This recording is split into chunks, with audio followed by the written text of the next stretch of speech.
So just a little bit of background on myself. I have about 20 years of experience in marketing, and that's for international corporations and entrepreneurs, nonprofits, probably anything and everything in marketing I have done.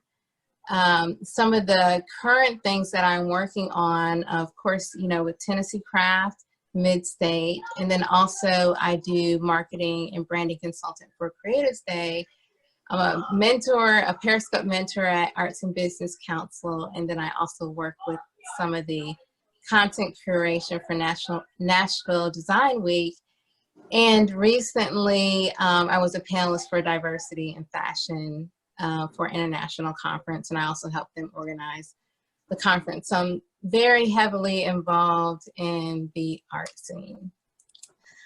So like I said, this will be a foundation, and just to give you an idea of where I'm coming from as far as marketing and what I do.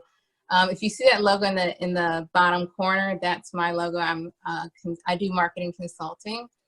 But my belief is that marketing is not a band-aid. So a lot of times people say, oh, I need more sales, so I need to figure out how to do marketing.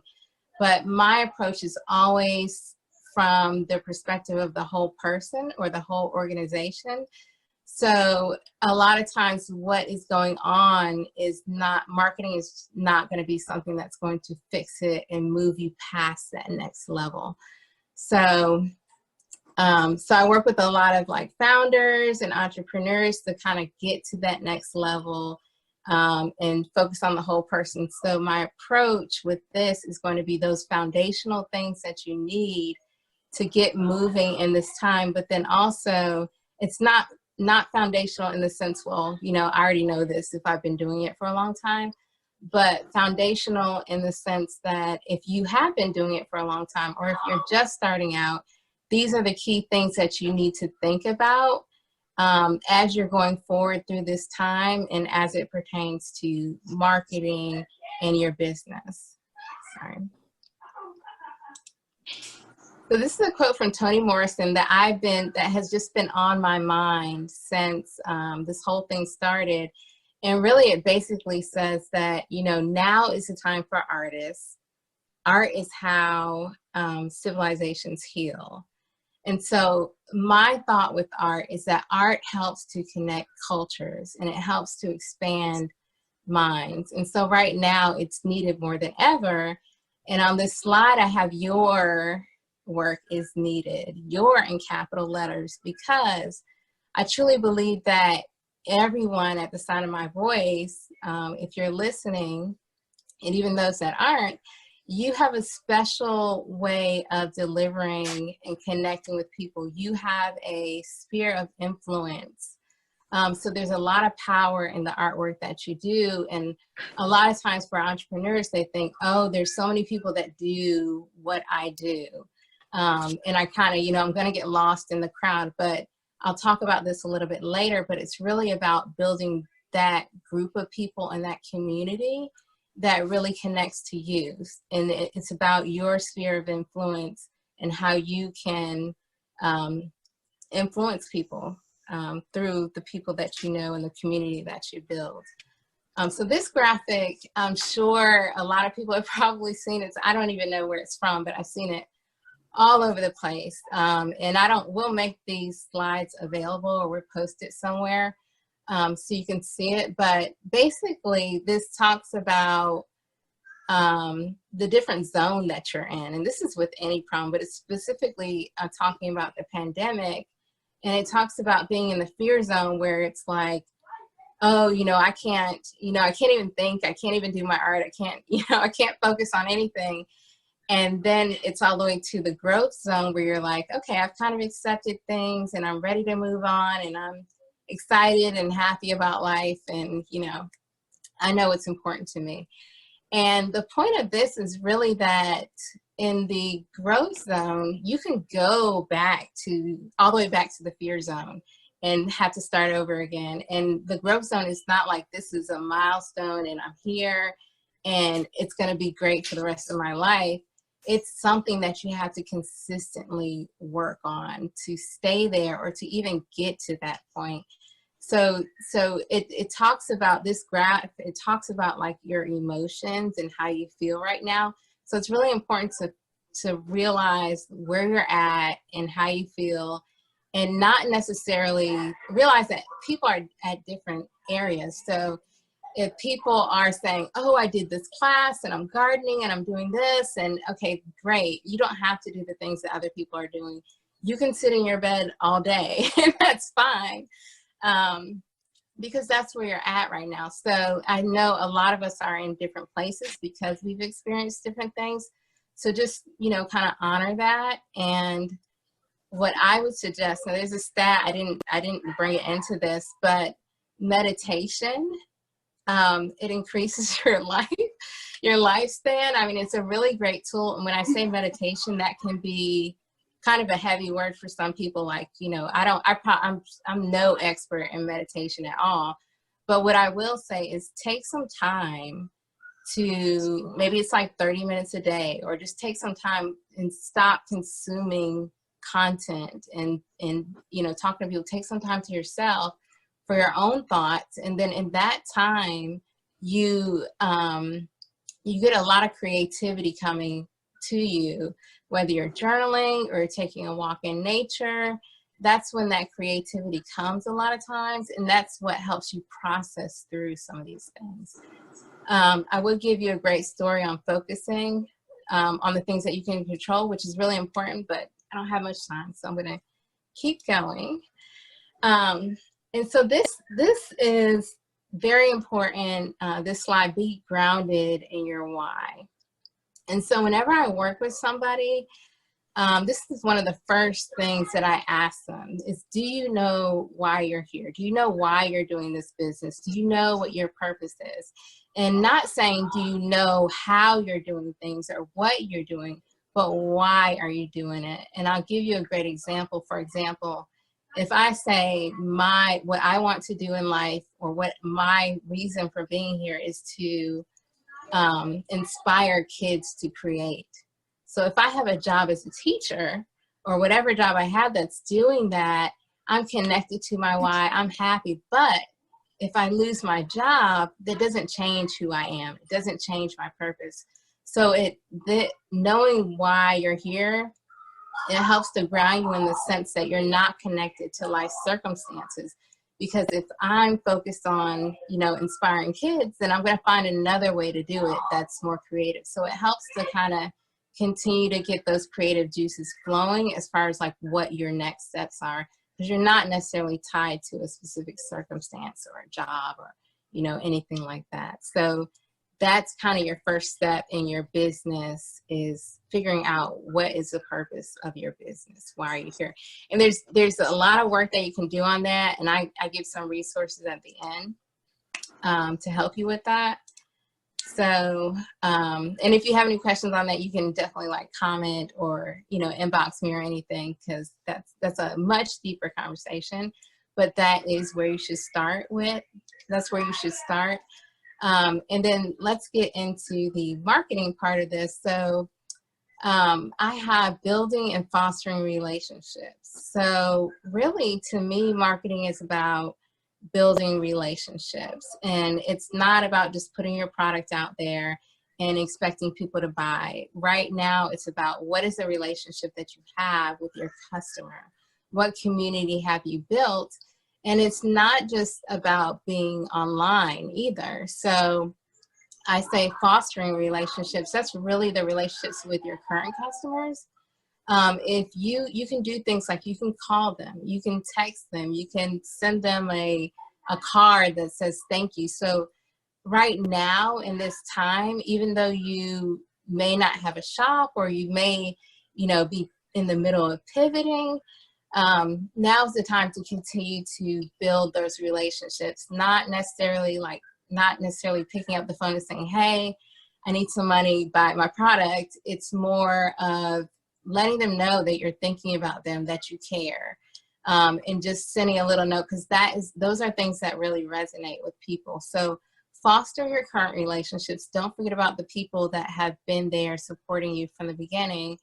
And then also building new relationships. So there's a bunch of data on this slide, and I'll get into it, but there's a link on there, and it's a report that Hootsuite did. And it has a ton of data about how now people are online. So there's a great opportunity now for people to get online, and, you know, because that's where everybody's at, and not as many people are out and about doing things. A lot of things got canceled, but there's a ton of opportunity online. So for example, you know, people are on social media, they're streaming, they're on messenger services, they are shopping online, they are using social media, every age group. So it's not just young people, it's everyone is online, starting to use social media, starting to buy things. And COVID just accelerated all of that. You know, it's like they didn't give people a choice in a way. So, and then for this slide, it talks about that people aren't just on one channel. They're on Facebook, YouTube. People that are on Facebook are on TikTok too. I mean, I'm sure you've probably seen that on your feed. And so in marketing, we always think, oh, we want to be multiple places. We want to be on all of these channels because we want that frequency. We want people to see us all the time. But what I would tell you to do, because this can be very overwhelming, is I would tell you to focus, because it's going to look really bad. It's not going to help anyone or yourself if you're spread too thin and you're not doing any of those channels well. So focus on one channel, and do that really well, and then move on to something else and find what works for you. So if you look at all this data and it says, oh, the best time to post on Instagram is 1 o'clock on a Tuesday, this data is for nationwide, more for like big companies with wide audiences.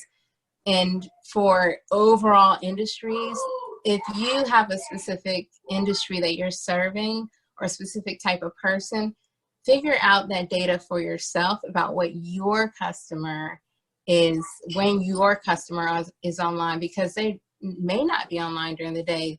They might be online in the evening.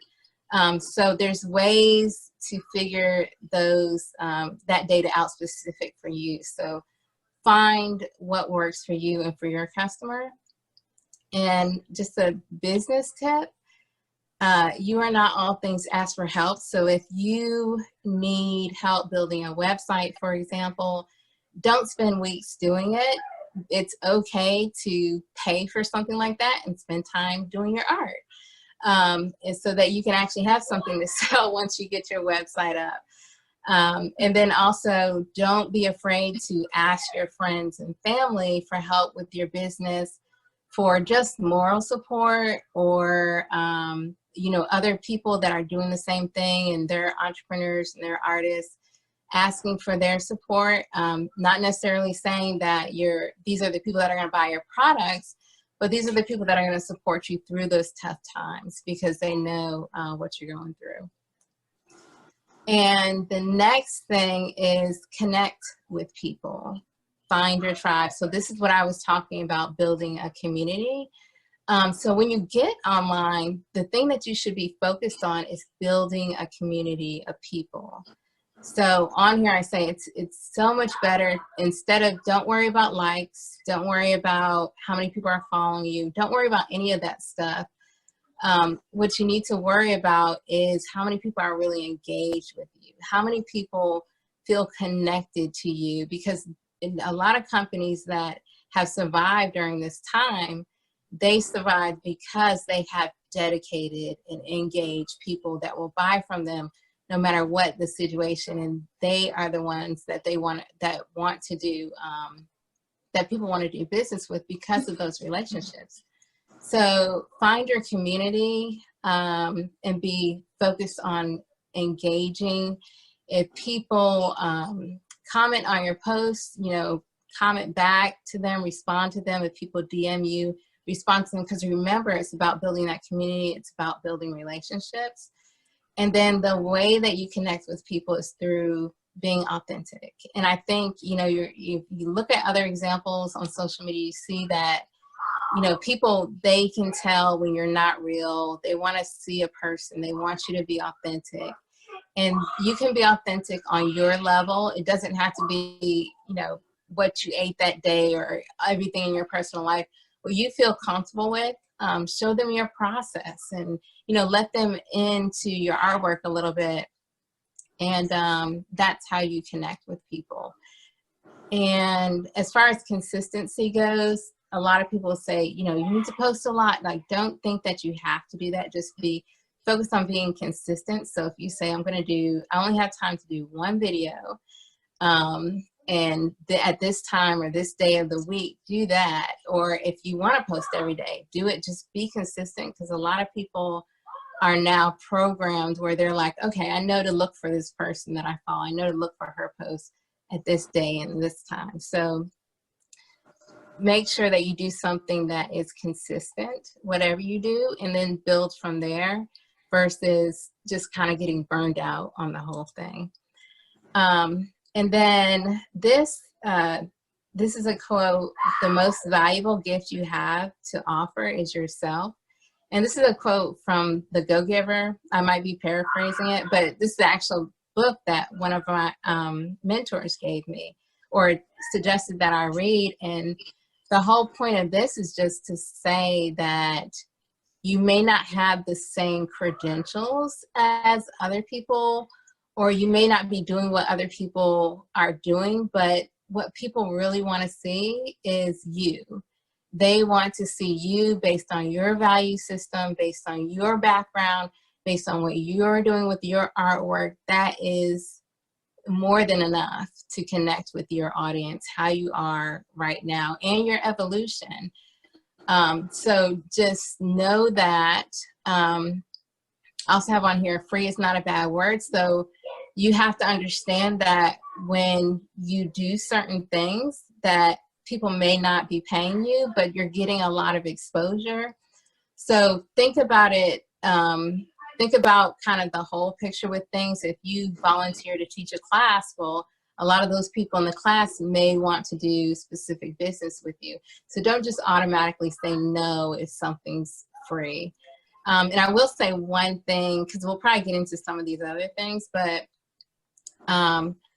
talking about, I think now more, even in addition to authenticity, is taking a stand on certain issues that are going on. I think now people are not just expecting you to be authentic about, you know, anything. They're expecting you to take a stand on certain issues.